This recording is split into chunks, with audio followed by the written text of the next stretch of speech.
Fermez les yeux un instant et laissez-vous transporter en 1938. Imaginez l'odeur de l'huile de ricin chaude et du cuir pleine fleur. Sur l'asphalte brûlant des 24 heures du Mans, une foule d'aristocrates en costume 3 pièces et de femmes en robe de soie applaudit à tout rompre. Devant eux, une machine d'une beauté presque irréelle franchit la ligne d'arrivée. C'est une Talbot Lago goutte d'eau. Une carrosserie sculptée à la main, fluide comme du mercure, propulsée par un moteur 6 cylindres qui tourne avec la précision terrifiante d'une horloge suisse. À cette époque, posséder une Talbot, c'est posséder le monde. C'est le summum absolu du luxe mondial, l'équivalent français d'une Bugatti ou d'une Bentley. C'est le sang bleu de l'industrie automobile.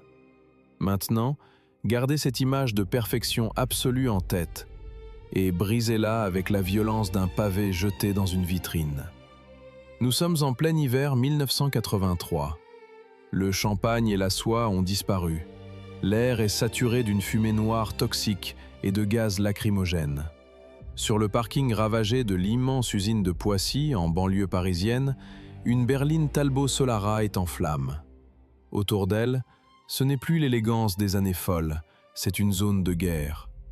Des escadrons de CRS chargent à travers les barricades.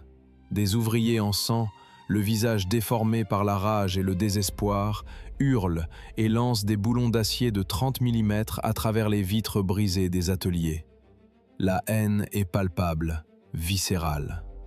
Les chaînes de montage, autrefois fierté de la nation, sont devenues le théâtre du conflit social le plus sanglant, le plus brutal et le plus traumatisant de la Ve République. Comment un nom qui incarnait la royauté absolue, le pinacle de l'élégance d'avant-guerre, a-t-il pu muter pour devenir le symbole du plus grand désastre commercial et de la pire boucherie sociale de l'histoire industrielle moderne de la France? L'histoire que l'on vous a servie dans les journaux télévisés de l'époque est un mensonge cousu de fil blanc. On vous a raconté l'histoire d'une entreprise qui a simplement fait faillite, victime de la crise économique et de modèles obsolètes. C'est l'alibi parfait. En réalité, le naufrage de Talbot n'est pas un échec commercial. C'est un assassinat avec préméditation. Pire encore, c'est un acte de nécromancie corporatiste. Les hauts dirigeants du groupe Peugeot, le géant de Sochaux, n'ont pas racheté une marque vivante. Ils ont délibérément profané une tombe. Ils ont déterré le cadavre d'une marque de luxe prestigieuse, oubliée depuis 25 ans, pour commettre l'une des fraudes marketing les plus cyniques du XXe siècle. Ils ont arraché cet écusson royal pour le coller avec du ruban adhésif sur des berlines populaires, rouillées et vieillissantes, héritées de la banqueroute de Simca Chrysler. Mais la tromperie du public n'était que la première phase de leur plan machiavélique. La véritable horreur se cache dans les bureaux d'études. Par pure jalousie corporatiste, par terreur que cette marque fantôme ne vienne faire de l'ombre à leur propre modèle, les cadres de Peugeot ont activement, consciencieusement, saboté les futures voitures Talbot de l'intérieur. Ils ont étranglé les moteurs, mutilé les châssis et transformé des véhicules prometteurs en monstres repoussants conçus pour échouer sur le marché. Ils ont fabriqué un désastre commercial de toutes pièces, créant ainsi la justification financière inattaquable pour déclencher un bain de sang social et licencier des milliers d'ouvriers qu'ils considéraient comme des charges inutiles. Ils ont utilisé un nom légendaire comme une arme de destruction massive. Avant de plonger dans les archives classifiées de ce sabotage interne et de comprendre comment on provoque sciemment une guerre civile dans ses propres usines, posez-vous cette question. Nous voyons aujourd'hui de grandes multinationales exhumer de vieux noms légendaires de l'automobile pour les coller sur de banals SUV électriques en plastique. Quel est selon vous le pire exemple de nécromancie automobile actuelle? Quelle marque prestigieuse avez-vous vu être déterrée uniquement pour cracher sur son héritage? Donnez-moi vos exemples dans les commentaires, car l'arrogance de Peugeot dans les années 80 a créé un manuel de destruction qui est malheureusement toujours utilisé aujourd'hui. Mais pour mesurer la violence inouïe de la chute, Pour comprendre pourquoi coller le logo Talbot sur une voiture familiale des années 80 était un sacrilège d'une violence inouïe, vous devez d'abord regarder dans les yeux l'aristocratie mécanique qui a été profanée. Car avant d'être un cadavre manipulé par des comptables, Talbot était un monstre d'ingénierie qui faisait s'incliner l'Europe entière. Pour comprendre l'immensité du sacrilège qui va être perpétré dans les années 80, il faut d'abord mesurer la pureté du sang bleu qui coulait dans les veines de la victime. Car Talbot n'était pas une simple usine qui emboutissait de la tôle. Talbot était la haute couture de l'acier, le joyau absolu de la couronne mécanique européenne. Son histoire véritable commence dans les années 30, lorsqu'un ingénieur vénitien au charisme magnétique, le major Anthony Lago, prend le contrôle d'une usine vieillissante à Suresnes, en banlieue parisienne. Lago n'est pas un financier obsédé par les réductions de coûts, c'est un puriste, un mégalomane du détail, un homme qui refuse viscéralement le concept même de compromis. Sous sa poigne de fer, la marque devient Talbot Lago, et elle ne s'abaisse jamais à produire des véhicules pour la classe moyenne. Elle fabrique des chefs-d'œuvre roulants, des cathédrales de vitesse destinées aux Maharajas, aux stars de cinéma hollywoodiennes et à l'aristocratie européenne. Entrez dans les ateliers de Suresnes en 1937. Vous n'y trouverez pas de chaînes de montage bruyantes, ni d'ouvriers chronométrés. Vous y verrez des maîtres artisans qui façonnent des blocs moteurs à la main, avec des tolérances mesurées au centième de millimètre. Talbot Lago ne livre souvent que des châssis nus, propulsés par des moteurs 6 cylindres en ligne d'une onctuosité irréelle. Ces châssis sont ensuite confiés aux plus grands carrossiers du monde, des génies absolus comme Figoni et Falaschi ou Saoutchik. C'est ainsi que naît la légendaire Talbot Lago T150C SS Goutte d'eau. Oubliez tout ce que vous savez sur le design automobile. Cette machine est une sculpture aérodynamique pure, une larme d'aluminium filant à travers le vent, dont les passages de roues sont si parfaitement carénés qu'elle semble léviter au-dessus de l'asphalte. Pour acquérir l'un de ces 11 exemplaires uniques, il ne suffisait pas d'être riche. Il fallait être puissamment riche. Le prix d'une seule de ces voitures équivalait à celui d'un immense hôtel particulier en plein cœur de Paris. Mais l'arrogance de Talbot Lago ne se limitait pas à la volupté de ses cuirs ou à la courbe de ses ailes. Le véritable génie de la marque, celui qui terrifiait Bugatti et Alfa Romeo, se cachait dans ses entrailles mécaniques. C'est ici que l'obsession d'Anthony Lago touchait à la sorcellerie. Prenons l'une des armes secrètes de ces machines, la boîte de vitesse présélective Wilson. Dans les années 30, changer de vitesse sur une voiture de sport exigeait une force herculéenne, un double débrayage parfait, et risquait à tout instant de broyer les pignons dans un craquement sinistre. Anthony Lago, lui, intègre une technologie qui semble tout droit tomber du futur. Sur la colonne de direction d'une Talbot, le pilote dispose d'un minuscule levier. Alors qu'il roule à 160 km/h, les deux mains fermement agrippées au volant, il peut présélectionner le rapport inférieur du bout de l'index. Rien ne se passe. La voiture continue de hurler. Puis, juste avant le virage, il lui suffit d'enfoncer brutalement une pédale au plancher. Et là, dans un claquement mécanique d'une précision chirurgicale, le rapport inférieur s'engage instantanément, sans le moindre craquement, sans la moindre perte de régime. C'était une suprématie technologique absolue, une arme d'ingénierie qui donnait au pilote Talbot un avantage foudroyant. Cet avantage culmine dans l'un des exploits humains et mécaniques les plus épiques de l'histoire du sport automobile. Nous sommes en juin 1950. La France se remet à peine des traumatismes de la Seconde Guerre mondiale. Sur le circuit des 24 heures du Mans, la redoutable armada de Ferrari et les somptueuses Aston Martin sont alignées, prêtes à dévorer la piste. Face à eux, une Talbot Lago T26C monoplace propulsée par un monstrueux moteur 6 cylindres de 4,5 litres. Au volant, un ancien résistant français, Louis Rosier. Ce qui se passe ce jour-là n'est pas une simple course, c'est un acte de foi. Louis Rosier va conduire cette bête hurlante pesant près d'une tonne à des vitesses dépassant les 250 km/h sur la ligne droite des Hunaudières. Et il va le faire seul. Sur les 24 heures que dure l'épreuve, Louis Rosier conduit pendant 23 heures et 15 minutes. Son fils, Jean-Louis, ne prend le volant que pour 2 malheureux tours, le temps que son père avale quelques bananes, s'essuie le visage noirci par l'huile et la suie et retourne s'enfoncer dans le cockpit brûlant. La mécanique Talbot ne tremble pas.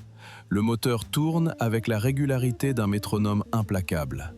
Louis Rosier franchit la ligne d'arrivée en vainqueur, écrasant la concurrence internationale et fracassant le record de distance. Ce jour-là, le nom Talbot ne représente plus seulement le luxe des milliardaires. Il est couronné de la sueur, du courage et du génie de toute une nation. Il devient un trésor national intouchable. Pourtant, cette noblesse mécanique est condamnée à mort. Et le bourreau n'est pas un concurrent, c'est l'État français lui-même. Au lendemain de la guerre, la France, dirigée en partie par des ministres communistes, lance le plan Ponce. L'objectif est de reconstruire le pays en produisant des petites voitures utilitaires pour les masses. Le luxe est perçu non pas comme un art, mais comme une insulte au prolétariat. Le gouvernement met en place une fiscalité punitive d'une sauvagerie inouïe. Les taxes sur les voitures de gros cylindrés, celles de plus de 15 chevaux fiscaux, deviennent exponentielles, presque confiscatoires. Or, les majestueuses Talbot-Lago, avec leur moteur de 4,5 litres, frôlent les 26 chevaux fiscaux. Acheter une Talbot équivaut désormais à signer un chèque en blanc au trésor public. L'oxygène financier est coupé d'un coup. Le marché s'évapore du jour au lendemain. Les riches industriels français, terrifiés par les contrôles fiscaux, cachent leur fortune et achètent de discrètes berlines sous-motorisées. Anthony Lago, campé sur son honneur, refuse catégoriquement de s'abaisser à produire des petites voitures bon marché. Il refuse de salir son blason. Il se bat comme un lion blessé pendant des années, tentant de vendre ses derniers châssis à l'exportation, s'épuisant à concevoir un ultime moteur V8, mais le poison fiscal a déjà fait son effet. L'usine de Suresnes se vide de ses artisans. Les machines-outils se taisent. En 1958, Anthony Lago, ruiné, le cœur brisé de voir son œuvre anéantie par la bureaucratie, meurt. L'entreprise est en faillite totale. En 1959, c'est Henri Théodore Pigozzi, le fondateur de Simca, qui rachète les restes de l'empire Talbot. Pigozzi est un industriel pragmatique qui produit des voitures populaires, mais c'est aussi un homme qui possède un profond respect pour l'histoire. En entrant dans l'usine de Suresnes, il comprend qu'il ne peut pas coller le prestigieux blason Talbot sur les petites berlines arondes qu'il fabrique à la chaîne. Ce serait une profanation, ce serait mentir aux Français. Alors, Pigozzi fait une chose remarquable. Il récupère les usines, il intègre les ingénieurs, mais il prend le nom Talbot, ce nom sacré couronné au Mans, et il l'enferme dans un coffre-fort virtuel. Il le drape d'un linceul de respect. Talbot est morte avec une dignité absolue. Elle est morte sans jamais s'être compromise. Pendant près de 25 ans, la marque va dormir du sommeil des justes. Le monde de l'automobile passe à autre chose. Le nom disparaît des routes, mais il reste gravé dans la légende comme le symbole inviolé de l'âge d'or français. L'histoire aurait dû s'arrêter là, dans la noblesse de cette sépulture industrielle. Mais nous sommes en 1978. Le paysage a muté de façon effrayante. L'empire Chrysler, qui avait englouti Simca, vient de s'effondrer dans un fracas planétaire. Le groupe français PSA, Peugeot Citroën, vient de racheter la totalité des ruines européennes de Chrysler pour un malheureux dollar symbolique. Les dirigeants de Peugeot se frottent les mains. Ils viennent de mettre la main sur le vaste réseau d'usines de Poissy et sur des millions de clients. Sauf qu'ils se heurtent immédiatement à un mur juridique d'une violence cataclysmique. Le contrat de vente signé avec les Américains est formel, intraitable. À partir du 10 juillet 1979, Peugeot a l'interdiction stricte et absolue d'apposer le nom Chrysler sur le moindre de ses véhicules. Pire encore, les cadres ultra-conservateurs de Sochaux jugent le nom Simca beaucoup trop populaire, presque vulgaire à leurs yeux, pour être conservé. La panique s'installe dans les plus hauts étages de la direction de PSA. Ils ont des dizaines de milliers de voitures sur les chaînes de montage, des familiales rouillées, des citadines bon marché conçues par des ingénieurs américains, des stocks gigantesques de berlines sans pédigré. Il leur faut un nom. Il leur faut une marque à coller d'urgence sur les calandres avant la fin de l'année fiscale, sous peine de voir tout leur réseau de concessionnaires s'effondrer. Alors, les comptables en panique descendent dans les archives. Ils dépoussièrent les anciens dossiers des marques dont le groupe détient encore les droits. Et là, dans l'obscurité, ils tombent sur ce coffre-fort fermé par Pigozzi 20 ans plus tôt. Ils voient le nom Talbot. Aujourd'hui, si une entreprise financière en faillite rachetait secrètement l'appellation Concorde, juste pour la coller sur des bus de transport scolaire de banlieue dans le seul but d'écouler ses stocks, seriez-vous choqué par une telle fraude intellectuelle ?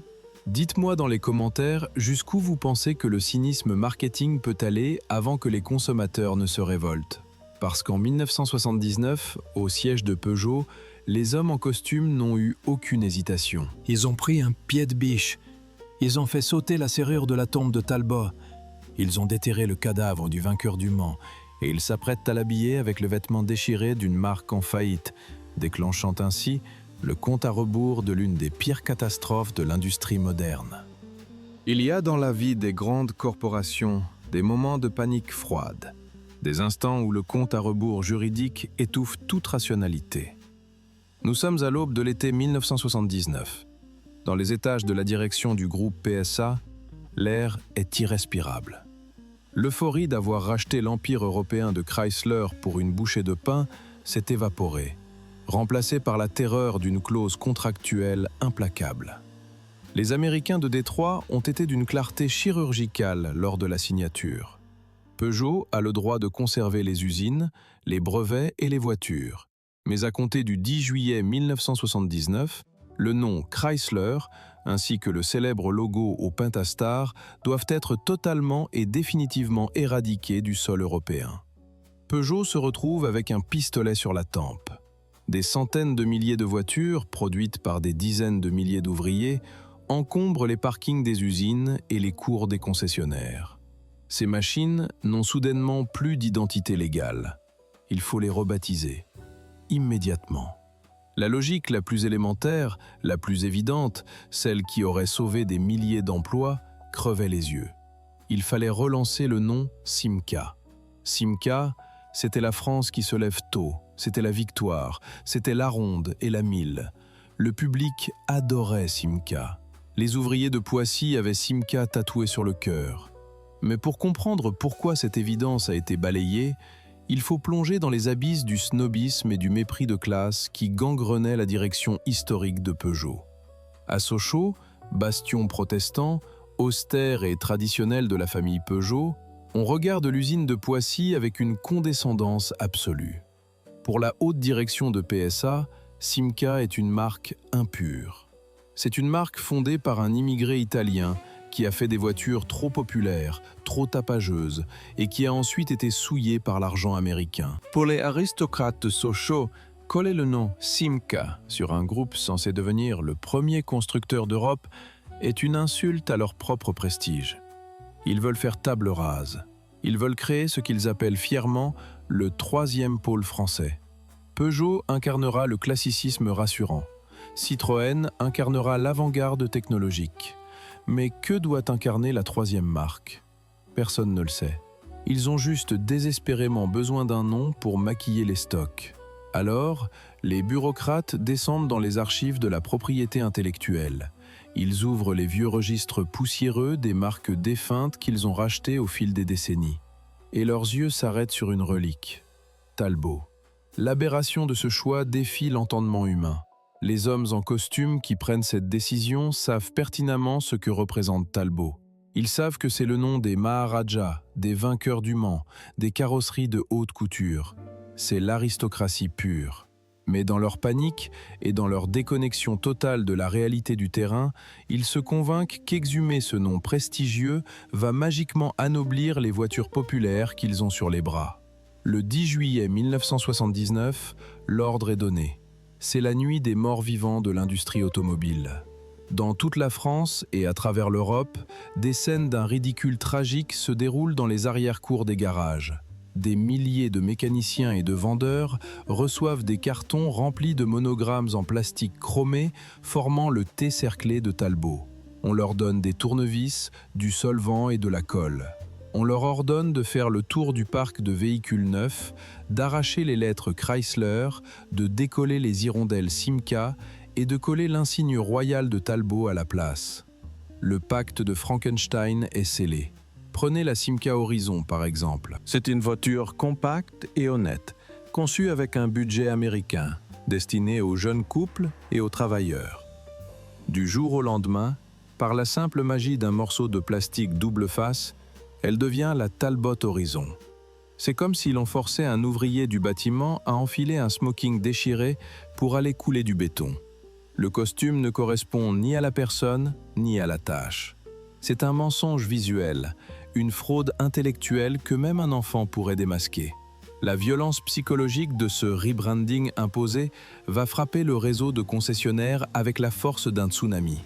Mettez-vous à la place d'un vendeur de la marque en septembre 1979.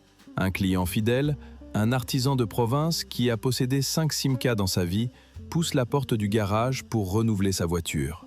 Il regarde autour de lui et ne reconnaît plus rien. Les enseignes familières ont disparu. « Bonjour, je viens voir la nouvelle Simca 1307, » dit le client. Le vendeur déglutit, les mains moites. Il a reçu les éléments de langage de la direction parisienne. « Monsieur, Simca n'existe plus. Je vous présente la Talbot 1510. » Le client fronce les sourcils. Dans sa mémoire, une Talbot, c'est la limousine majestueuse du maire de sa ville avant la guerre.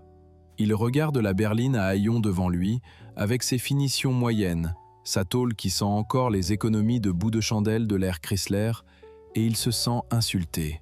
Il pense qu'on se moque de lui. Il pense qu'on essaie de lui vendre une imposture. Le vendeur baisse les yeux, rongé par la honte. Il sait qu'il ment. Le client tourne les talons, sort de la concession, traverse la rue et va s'acheter une Renault. Dans l'industrie automobile, il y a une règle de fer, cruelle et immuable. La confusion tue. Si un client ne comprend pas instantanément ce que représente votre marque, si vous devez lui expliquer pourquoi le nom sur le capot a changé 3 fois en 10 ans, vous avez déjà perdu la vente. L'illusion marketing de PSA s'effondre en temps réel. Le public français rejette la greffe avec un dégoût viscéral. Ce n'est pas une simple baisse des ventes, c'est une hémorragie artérielle. En l'espace de quelques mois, la part de marché de l'ex-réseau Simca s'évapore. Les concessionnaires, qui avaient investi leurs économies pour changer les devantures de leur garage, appellent le siège parisien en larmes, suppliant qu'on leur rende le nom Simca. La direction de Peugeot, drapée dans son orgueil, refuse de reculer. Ils refusent d'admettre que leur stratégie de nécromancie est un désastre total. Ils lancent des campagnes publicitaires télévisées hors de prix, absurdes, où l'on voit des chevaux au galop et des slogans grandiloquents pour tenter de justifier le nom Talbot. Mais on ne peut pas fabriquer du sang bleu avec des spots publicitaires de 30 secondes. L'argent brûle à une vitesse terrifiante. Le grand troisième pôle français n'est pas un pilier de l'économie. C'est devenu un gouffre financier qui menace d'entraîner tout le groupe PSA vers la faillite. L'histoire regorge de ces actes d'arrogance absolue où des dirigeants tuent l'identité même de ce qu'ils ont racheté en croyant être plus intelligents que leurs clients. Dites-moi dans les commentaires, avez-vous déjà vécu ce genre de trahison ? Quelle marque que vous adoriez a changé de nom ou d'identité du jour au lendemain, vous poussant à ne plus jamais rien acheter chez eux ? Partagez vos souvenirs de ces désastres marketing, car la punition infligée par le public est souvent immédiate. Cependant, l'incompétence marketing n'est qu'un délit mineur dans le monde impitoyable des grandes entreprises. Si les dirigeants de Peugeot n'avaient été que de simples incompétents déconnectés de la réalité, ils auraient fini par corriger le tir. Ils auraient investi l'argent nécessaire pour que les prochaines voitures Talbot soient enfin dignes de leur blason royal. Ils auraient pu transformer Talbot en une véritable marque premium capable de terrasser l'Allemagne. Mais c'est précisément ici que l'erreur de jugement bascule dans le meurtre avec préméditation. Dans le plus grand secret, bien avant le rachat par Peugeot, les ingénieurs de l'ancienne direction avaient préparé l'arme ultime. Une berline luxueuse, agressive, surpuissante. Une machine si technologiquement avancée, si majestueuse, qu'elle aurait pu, à elle seule, justifier la résurrection du nom Talbot et sauver l'usine de Poissy. Cette voiture s'appelait le projet C9. Elle allait devenir la Talbot Tagora. Lorsque les hauts cadres de Peugeot découvrent les plans confidentiels de cette Tagora, ils ne voient pas un moyen de sauver leur filiale mourante. Ils regardent les spécifications de la voiture, ils regardent son gabarit, sa puissance, et leur cœur se glace de terreur. Ils sont foudroyés par une jalousie corporatiste d'une noirceur absolue. Car la Tagora est infiniment supérieure à leur propre fleuron, la Peugeot 604, qui se vend déjà lamentablement mal. Le grand patron de PSA ne va pas laisser une filiale bâtarde, issue d'immigrés italiens et de fonds américains, humilier l'aristocratie de Sochaux. Il est hors de question que la Talbot Tagora détruise la Peugeot 604 sur le marché de l'hyperluxe français. La décision qui est prise dans l'ombre ne relève plus du commerce. C'est l'ordre froid et méthodique de briser les deux jambes du meilleur athlète de la famille juste avant le coup d'envoi de la course olympique, pour être sûr de le regarder s'effondrer sur la ligne de départ. Il existe un niveau de trahison corporatiste qui dépasse la simple incompétence pour basculer dans le meurtre avec préméditation. Si la résurrection du nom Talbot sur de vieilles berlines rouillées était une erreur marketing colossale, ce qui va se dérouler dans l'ombre des bureaux d'études de PSA au tournant des années 80 relève du sabotage industriel pur et dur. Car si vous voulez prouver au monde qu'un membre de votre famille est malade et doit être euthanasié, le moyen le plus sûr est de l'empoisonner vous-même, à petite dose, devant les caméras. Bien avant le rachat par Peugeot, alors que Simca appartenait encore aux Américains de Chrysler, les ingénieurs français de Poissy et de Whitley travaillaient dans le secret absolu sur une arme de destruction massive. Le nom de code de ce projet confidentiel était C9. Oubliez les petites familiales économiques. Le projet C9 était conçu pour être un prédateur alpha. Il s'agissait d'une berline statutaire, agressive, taillée à la serpe, avec un gabarit imposant et une présence sur la route qui devait pétrifier la concurrence. Elle était développée pour aller chasser directement sur les terres de la BMW série 5 et de la Mercedes classe E. Elle possédait un châssis hyper sophistiqué, des voies larges pour une tenue de route impériale, et elle devait accueillir des motorisations surpuissantes.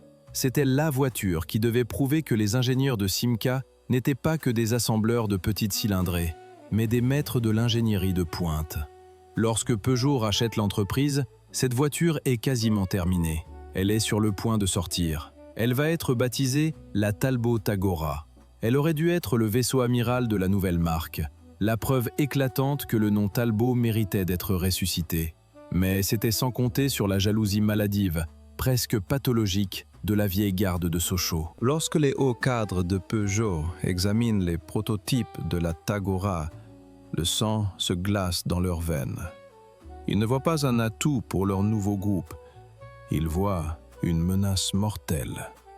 À cette époque, la fierté absolue de Peugeot, c'est la 604, une berline de luxe extrêmement classique, vieillissante, qui se vend déjà péniblement et qui peine à convaincre en dehors des frontières françaises. Les dirigeants de PSA regardent la Peugeot 604, puis ils regardent la Talbot Tagora. Le constat est foudroyant. La voiture de leur filiale bâtarde est intrinsèquement plus moderne, plus spacieuse et plus agressive que le joyau de la couronne de Sochaux. Le complexe de supériorité de l'aristocratie Peugeot entre alors en action avec une brutalité inouïe. Il est politiquement et psychologiquement inconcevable pour la direction qu'une ancienne usine Chrysler, remplie d'ouvriers ayant travaillé pour un immigré italien, vienne humilier la marque au lion sur le segment du luxe. La décision qui est prise dans l'opacité des conseils d'administration est un acte de mutilation délibérée. L'ordre tombe de Sochaux. La Tagora ne sortira pas dans sa configuration d'origine. Les ingénieurs de Talbot sont contraints, la mort dans l'âme, d'amputer leur propre création. La séquence de démembrement mécanique commence. D'abord, le châssis. La Tagora avait été conçue avec un train arrière spécifique, extrêmement large, garantissant une stabilité parfaite et une allure racée. Les comptables de Peugeot exigent qu'il soit jeté à la poubelle. À la place, ils forcent l'intégration du train arrière de la Peugeot 505. C'est une hérésie absolue. Le train de la 505 est beaucoup trop étroit pour l'immense carrosserie de la Tagora. Le résultat visuel est grotesque. Les roues arrière se retrouvent enfoncées à l'intérieur des immenses passages de roues, donnant à cette berline de luxe l'allure bancale d'un haltérophile monté sur des pattes de poulet. La prestance de la voiture est instantanément assassinée. Ensuite, la motorisation. Les ingénieurs voulaient doter la Tagora d'une mécanique irréprochable. Peugeot leur impose le moteur V6 PRV, Peugeot-Renault-Volvo. Mais pour s'assurer que la Tagora ne vienne jamais éclipser la souplesse de l'injection électronique réservée à la Peugeot 604 et à la 505, la direction force Talbot à équiper son V6 de 2 carburateurs triple corps Weber. Sur le papier, cela lui donne plus de puissance brute. Dans la réalité, c'est un cadeau empoisonné. Ces carburateurs sont des cauchemars à régler. Ils rendent la voiture capricieuse, brutale, gourmande à outrance et difficile à utiliser au quotidien pour un PDG ou un ministre qui cherche de l'onctuosité. C'est une mécanique de dragster imposée dans une voiture de ministre. Mais le coup de grâce est porté à l'intérieur. Une voiture de la classe de la BMW série 5 se doit d'offrir un habitacle irréprochable, avec des matériaux nobles, du velours épais, une insonorisation de coffre-fort. Peugeot coupe drastiquement les budgets de finition de la Tagora. Les garnitures luxueuses sont remplacées par des kilomètres de plastique dur, creux et bon marché qui couinent au moindre dos d'âne. Les commodos sont piochés dans les poubelles à pièces des vieux modèles du groupe. Le tableau de bord ressemble à celui d'un utilitaire bas de gamme. Lorsque la Talbot Tagora est officiellement présentée à la presse et au public à l'automne 1980, c'est un choc. Mais pas celui que les concepteurs de Poissy avaient espéré. Les journalistes automobiles découvrent un Frankenstein. La carrosserie est immense, mais les roues sont ridicules. Le moteur V6 hurle et consomme plus de 20 litres au 100 km, mais l'intérieur résonne comme une boîte en plastique vide. Pire encore, PSA, avec un cynisme absolu, fixe le prix de vente de la Tagora à un tarif exorbitant, frôlant celui des meilleurs Mercedes de l'époque. La machination se referme comme un piège d'acier. Une voiture difforme, dotée d'un nom que le public rejette, finit avec des matériaux indignes et vendue à un prix délirant. Le résultat est l'un des naufrages commerciaux les plus colossaux, rapides et embarrassants de toute l'histoire de l'automobile européenne. L'objectif initial était de vendre 60 000 Tagora par an. Il s'en vendra à peine 15 000 sur toute la durée de sa misérable existence, avant que la production ne soit discrètement arrêtée en 1983. Pour parachever l'humiliation et s'assurer que Talbot ne puisse s'appuyer sur aucune bouée de sauvetage, Peugeot orchestre le même sabotage par le bas. Il lance la Talbot Samba. La presse et le public se rendent compte en moins de 5 secondes qu'il ne s'agit de rien d'autre que d'une vieille Peugeot 104 que l'on a littéralement raccourcie à la hache, sur laquelle on a collé un T chromé. C'est le niveau 0 de l'innovation. C'est craché au visage de l'acheteur. En l'espace de 3 ans, la direction de Peugeot a consciencieusement pris tous les atouts de son rival vaincu et les a transformés en échecs programmés. Et c'est ici que l'intelligence diabolique du plan se révèle dans toute sa froideur. Dans les sommets de la tour de PSA, le PDG Jacques Calvet et son conseil d'administration ouvrent les bilans financiers devant les actionnaires et les membres du gouvernement. Ils pointent du doigt les lignes rouges qui saignent sur le papier. Ils montrent le désastre de la Tagora. Ils montrent la chute cataclysmique des ventes de la Solara et de l'Horizon. Ils prennent un ton solennel, celui du médecin qui annonce une maladie incurable et déclare « Regardez les chiffres ». La marque Talbot est un gouffre financier sans fond. Les clients n'en veulent pas. Nos produits ne se vendent pas. Elle menace d'entraîner tout le groupe Peugeot vers la faillite. L'alibi est parfait. En sabordant sciemment leurs propres produits, Ils viennent de forger de toutes pièces la justification économique inattaquable dont ils avaient besoin pour l'étape finale de leur conquête. Ils ont convaincu la France entière que Talbot était une erreur de la nature industrielle qu'il fallait amputer. Je vous pose la question. Avez-vous déjà travaillé pour une entreprise ou été témoin d'une situation où la direction a délibérément laissé pourrir un projet, l'a privé de budget ou de ressources, juste pour pouvoir justifier la fermeture d'un département ou le licenciement d'une équipe qui dérangeait?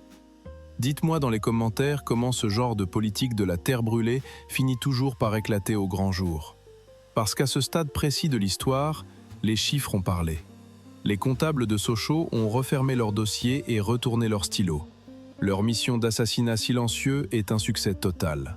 Cependant, il y a une variable humaine bouillonnante, viscérale, que les tableaux Excel ne peuvent ni calculer, ni prévoir, ni contrôler. Derrière les pertes financières de la Tagora, derrière la chute des ventes et les rapports d'actionnaires, il y a l'usine de Poissy.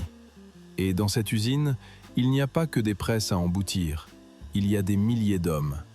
Des ouvriers spécialisés, pour beaucoup des immigrés venus d'Afrique du Nord, qui ont ruiné leurs poumons dans les cabines de peinture, brisé leurs vertèbres sur les lignes d'assemblage et qui comprennent soudain avec une terreur absolue qu'ils ont été manipulés depuis le premier jour. Jacques Calvet annonce le plan de restructuration. Près de 3000 licenciements secs. La marque est condamnée. Les hommes en costume pensaient avoir réglé le problème dans le calme des conseils d'administration. Ils ignoraient qu'ils venaient de jeter une allumette dans la plus grande poudrière sociale que la France ait connue depuis mai 1968. Les portes de l'usine de Poissy se verrouillent de l'intérieur. Le métal commence à pleuvoir. Et l'assassinat de la marque Talbot va soudainement se payer dans un bain de sang terrifiant. Les chiffres inscrits sur les bilans financiers ont une caractéristique terrifiante. Ils ne saignent pas.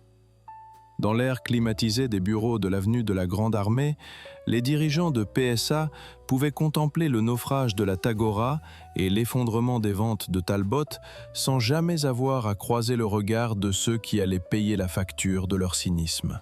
Le piège machiavélique mis en place par la direction avait fonctionné avec une précision d'horloger. La marque était artificiellement ruinée, le public la rejetait et l'excuse économique pour procéder à l'abattage était désormais gravée dans le marbre des rapports annuels. Il ne manquait plus qu'un bourreau pour abaisser la hache. Ce bourreau porte un nom, Jacques Calvet. En 1982, Calvet, un énarque au profil de technocrate impitoyable, prend les rênes de Peugeot avec une mission claire, sauver le groupe de la faillite par n'importe quel moyen. Et son premier acte chirurgical vise directement le cœur battant de l'ancien empire Simca. L'annonce tombe, glaciale, foudroyante. Un plan de restructuration massif prévoyant la suppression de près de 3000 postes à l'usine Talbot de Poissy, près d'un tiers des effectifs de production. C'est ici que l'histoire quitte le monde policé de la stratégie marketing pour basculer dans la tragédie humaine absolue. Pour comprendre la déflagration qui va pulvériser l'usine de Poissy, il faut regarder qui sont ces 3000 condamnés. Ce ne sont pas des cadres ou des employés de bureau. Ce sont presque exclusivement des OS, des ouvriers spécialisés. Et dans la France des 30 glorieuses finissantes, ouvrier spécialisé est un euphémisme pudique pour désigner la chair à canon de l'industrie. La grande majorité d'entre eux sont des travailleurs immigrés, venus du Maroc, d'Algérie, du Sénégal ou du Mali. Ce sont ces hommes qui, pendant des décennies, ont accepté les cadences infernales, la chaleur asphyxiante des fours de peinture, les vapeurs de solvants qui rongent les poumons et les gestes répétitifs qui détruisent les vertèbres pour que la France puisse rouler en Simca 1000 et en horizon. Ils ont donné leur jeunesse, leur santé et leur sueur à cette usine. Ils ont tout accepté parce qu'il y avait une promesse tacite, celle du paternalisme industriel. En échange de vos corps, nous vous donnerons un salaire, un toit et une dignité. Et soudain, ces hommes qui ont bâti la richesse de l'entreprise se voient signifier par une simple lettre recommandée qu'ils ne sont plus que des déchets industriels obsolètes. On leur propose des primes de retour au pays, un chèque misérable pour qu'ils disparaissent silencieusement et retourne mourir de l'autre côté de la Méditerranée afin de ne pas encombrer les statistiques du chômage français. La dignité humaine, lorsqu'elle est piétinée avec une telle arrogance, ne s'éteint jamais en silence. Elle explose. L'hiver 1983 s'abat sur la région parisienne et l'usine de Poissy cesse d'être un site de production pour devenir le théâtre d'une véritable guerre de tranchées. Fin décembre, la colère, sourde et contenue depuis des mois, franchit le point de non-retour. Les chaînes de montage s'arrêtent dans un hurlement de sirènes. Des milliers d'ouvriers, menés par les syndicats de la CGT et de la CFDT, occupent les ateliers. Ils soudent les portes métalliques de l'intérieur. L'usine est retranchée. Mais la direction de Peugeot, appliquant la vieille maxime de Jules César, diviser pour mieux régner, a préparé sa contre-attaque. Elle s'appuie sur la CSL, la Confédération des syndicats libres, un syndicat dit maison, majoritaire chez les agents de maîtrise, les cadres et les ouvriers français non menacés par les licenciements. La direction pousse ces derniers à exiger la reprise immédiate du travail. Elle crée sciemment une ligne de fracture mortelle entre ceux qui veulent sauver leur emploi par la grève et ceux qui veulent sauver l'usine par la soumission. Ce qui se déroule dans les entrailles de Poissy entre décembre 1983 et janvier 1984 dépasse tout ce que la France moderne a pu imaginer. Ce n'est plus un conflit social, c'est une guerre civile en vase clos.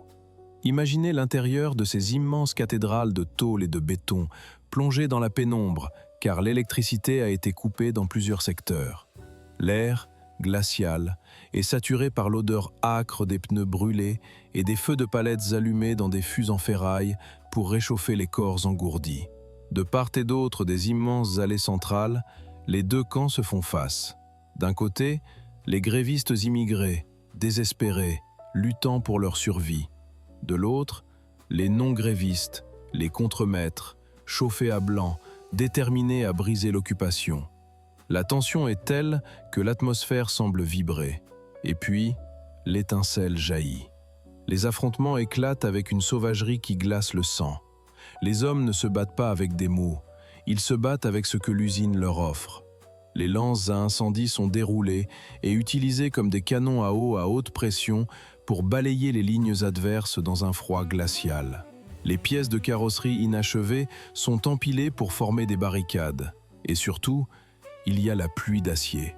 Des écrous, des boulons de 30 mm, des pièces de moteur lourdes comme des pierres sont lancées de part et d'autre des ateliers avec une violence meurtrière. Des hommes s'effondrent, le crâne fracassé, le visage en sang. Les vitres des bureaux de la direction explosent sous les impacts. Des cris de haine résonnent sous les voûtes métalliques, se mêlant aux sirènes des ambulances qui n'arrivent pas à pénétrer dans l'enceinte de l'usine. La télévision nationale filme ces scènes apocalyptiques et les diffuse dans les salons de millions de Français, stupéfaits. Le vernis de la société de consommation vole en éclats. La France découvre avec horreur le coût humain caché derrière les carrosseries brillantes de ses voitures. Et pendant ce temps, depuis le sommet de la tour de PSA à Paris, Jacques Calvet observe l'incendie sans broncher. Cette guerre civile, bien qu'épouvantable, sert ses intérêts avec une efficacité terrifiante. En laissant la situation dégénérer dans une violence hors de contrôle, la direction de Peugeot force la main de l'État. Le gouvernement de l'époque, pris au piège par l'opinion publique qui réclame le retour au calme, finit par céder. Le 5 janvier 1984, à l'aube, des centaines de CRS casqués, armés de boucliers et de matraques, prennent d'assaut l'usine de Poissy dans des nuages de gaz lacrymogène. Ils délogent les grévistes par la force. La grève est brisée. Le plan de licenciement de Jacques Calvet est entériné. Près de 3000 vies sont rayées des effectifs, accompagnées d'aides au retour qui s'apparentent à l'aumône jetée à un mendiant que l'on veut expulser de son propre porche. Le sang de Poissy a coulé, la fracture sociale est béante, mais les colonnes du tableau Excel de Peugeot ont été apurées. L'usine reprend son souffle dans une atmosphère de deuil absolu, de suspicion et de rancœur incurable. Et c'est précisément dans ce cimetière industriel, alors que la marque Talbot est déjà en état de mort cérébrale clinique, que Peugeot va s'abaisser à commettre un dernier acte de pillage d'une mesquinerie invraisemblable. L'ultime humiliation, celle qui efface jusqu'au dernier lambeau d'honneur de cette histoire. Malgré l'absence de budget, malgré le sabotage de la Tagora, malgré la violence des grèves et l'épée de Damoclès des licenciements, le bureau d'études de Talbot refusait de mourir dans la honte. Les ingénieurs, travaillant presque dans la clandestinité, mus par l'instinct de survie et la fierté de la mécanique, avaient réussi à concevoir une toute dernière voiture. Son nom de code, Projet C28. Elle devait s'appeler la Talbot Arizona. Et cette voiture n'était pas un bricolage désespéré, c'était un coup de maître. L'Arizona était une berline compacte brillante, aérodynamique, moderne, utilisant habilement les banques de pièces du groupe tout en conservant une identité forte. Elle était taillée sur mesure pour remplacer la vieillissante Horizon et devait, à elle seule, relancer les ventes de la marque, garantir l'emploi des survivants de Poissy et prouver au monde que Talbot avait encore sa place sur l'échiquier automobile européen. Les prototypes tournaient avec succès. La presse spécialisée avait eu vent du projet et l'attendait avec ferveur. Les chaînes de montage de l'usine, encore maculées de la sueur et du sang des grèves, avaient été minutieusement calibrées, réglées et outillées à grands frais pour commencer la production de l'Arizona. Le lancement officiel était programmé. C'était l'ultime bouée de sauvetage. À quelques semaines seulement de la présentation officielle au grand public, les portes du bureau d'études s'ouvrent à la volée. Des émissaires de la haute direction de Peugeot entrent, escortés par des financiers. Ils regardent les prototypes de la Talbot Arizona, ils constatent l'excellence du travail accompli et ils formulent un ordre dont l'iniquité défie la raison. Ils confisquent le projet. Sous les yeux horrifiés des ingénieurs qui ont travaillé des années sur cette machine, la direction ordonne d'arracher les monogrammes Arizona de la malle arrière. Ils font sauter le logo T cerclé de Talbot de la calandre. Ils apportent des insignes en plastique chromé en forme de lion dressé sur ses pattes arrière et ils les collent froidement sur la tôle. Peugeot décide purement et simplement de voler la dernière création de Talbot. Puisque le réseau de concessionnaires de Talbot est en train d'être démantelé et fusionné de force avec celui de Peugeot, PSA estime qu'il serait dommage de gaspiller une si bonne voiture sur une marque qu'ils ont eux-mêmes décidé de tuer. Ils sortent le véhicule à l'automne 1985. Mais pour bien marquer qu'il s'agit d'une pièce rapportée, d'un enfant illégitime volé à une autre famille, Peugeot ne lui donne même pas un nom respectant sa propre nomenclature logique de l'époque, qui finissait par un 5 comme la 205 ou la 405. Non, il lui donne un nom décalé, hybride, presque insultant pour son propre catalogue. Il l'appelle la Peugeot 309. C'est l'exécution parfaite, le crime parfait sans cadavre. Peugeot a réussi à assassiner un concurrent, à siphonner ses clients, à justifier le licenciement de sa main-d'œuvre la plus fragile et à s'approprier sa dernière technologie de pointe en la rebaptisant à son propre nom sans avoir eu à dépenser un seul franc en recherche et développement. Le meurtre a été financièrement rentabilisé à l'extrême. En 1986, l'agonie prend fin administrativement. Le nom Talbot est radié, effacé, biffé des registres du groupe PSA. L'enseigne est décrochée des derniers garages de France. L'histoire s'arrête dans un silence d'une brutalité assourdissante. Pensez-y un instant. Face à un cynisme d'une telle ampleur, où une entreprise sacrifie la dignité de milliers de travailleurs et vole le fruit de leurs ultimes efforts uniquement pour s'enrichir, que reste-t-il de la morale dans l'industrie ? Avez-vous déjà été dépouillé du crédit de votre propre travail par une direction qui s'en est attribué les lauriers ? Racontez-nous dans les commentaires comment vous avez réagi face à cette appropriation toxique, car ce que les ingénieurs de Talbot ont ressenti en voyant la Peugeot 309 rouler dans la rue est une violence psychologique que beaucoup connaissent. L'oiseau a été abattu. Le cadavre exhumé a été rendu à la poussière. Et les hommes qui ont accompli ces basses œuvres ont reçu des primes de fin d'année vertigineuses. Mais croyez-vous réellement que l'on puisse orchestrer un meurtre industriel d'une telle envergure, détruire un écosystème social entier et déraciner une histoire d'un demi-siècle sans que l'univers n'exige une réparation? Alors que les drapeaux au lion claquent fièrement au vent sur l'usine meurtrie de Poissy, les fantômes de la haute couture des années 30 et les ombres des cols bleus trahis attendent leur heure. Quelle est la rançon de cette nécromancie corporatiste? Et surtout, les dirigeants qui perpétuent cette méthode aujourd'hui ont-ils vraiment compris qu'en manipulant les morts, on finit toujours par creuser sa propre tombe? L'année 1986 s'abat sur l'industrie française comme une dalle de marbre noir. La sentence administrative est prononcée, froide, irrévocable, sans la moindre once de cérémonie. Le nom Talbot est officiellement biffé des registres du commerce du groupe PSA. Les dernières enseignes bleues et blanches, couvertes par la crasse des pots d'échappement et la poussière des grèves, sont arrachées des façades des concessions de province à coups de pieds de biche pour être remplacées par le lion triomphant de Peugeot.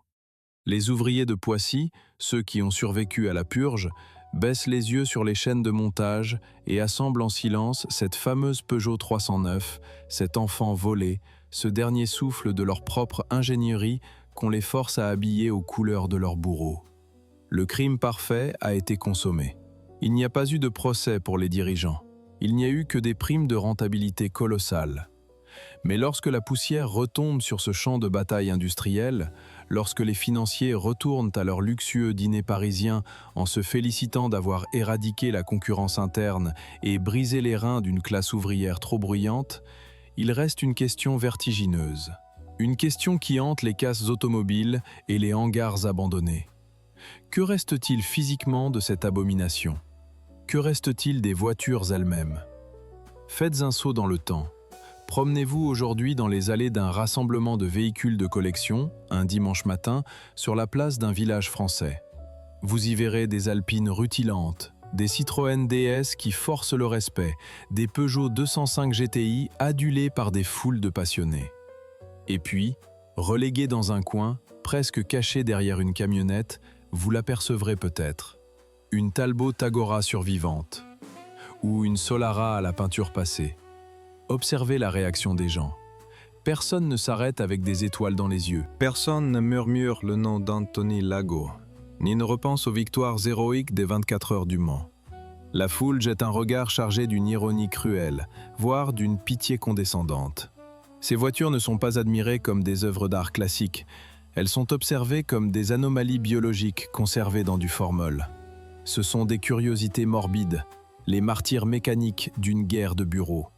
La Tagora, avec son essieu arrière atrocement rétréci et son habitacle en plastique grinçant, n'est pas une mauvaise voiture en soi.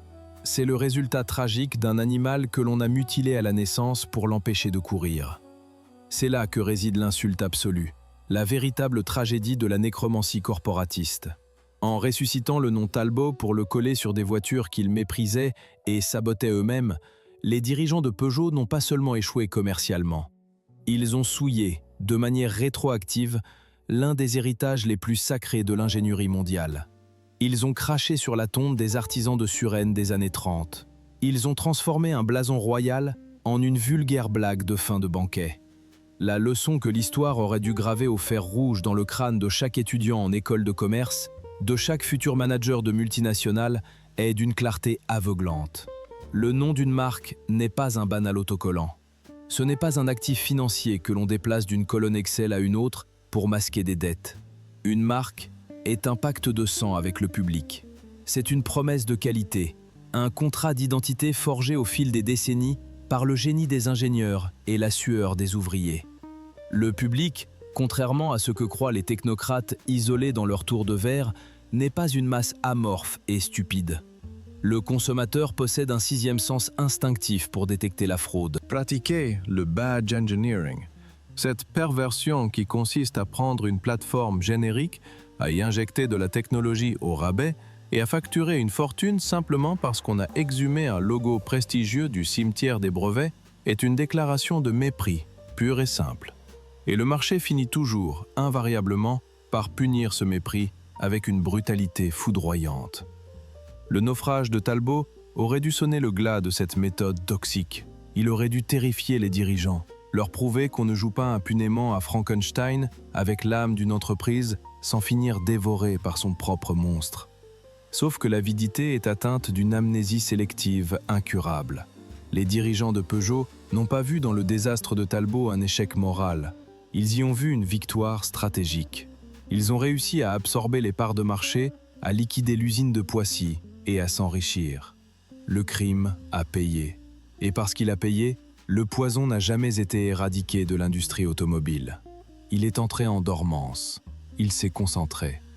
Et aujourd'hui, il est en train de muter à une échelle planétaire, menaçant de provoquer une extinction de masse bien plus terrifiante que celle des années 80.